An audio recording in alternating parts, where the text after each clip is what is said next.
Hello বন্ধুরা, দেখুন আজকে বিরিয়ানি করছি।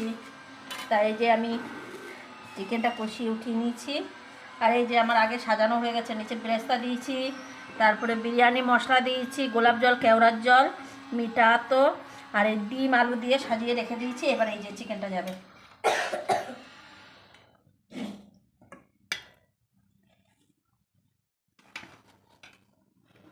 আমার এর থেকে ছড়ানো হাঁড়ি নেই, তাই এটাতেই করছি।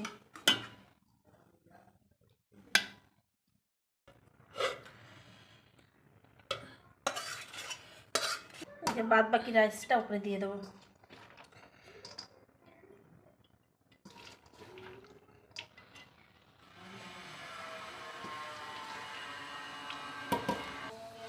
চলে গেল বেরেস্তা।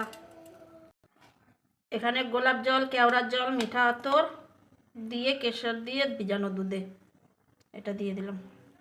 বিরিয়ানি মশলা, এটা কিন্তু দোকানে বিরিয়ানি মশলা না, এটা আমার ঘরে বানানো মশলা।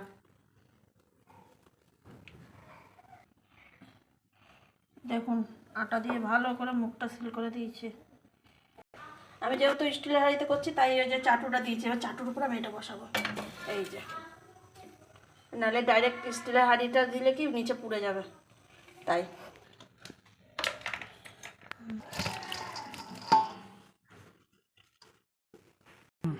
দেখুন বন্ধুরা কত সুন্দর হয়েছে।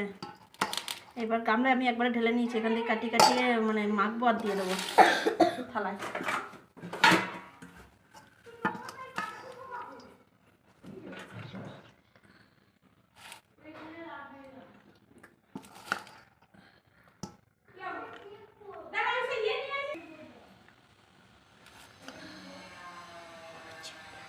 দেখুন কত সুন্দর কালার।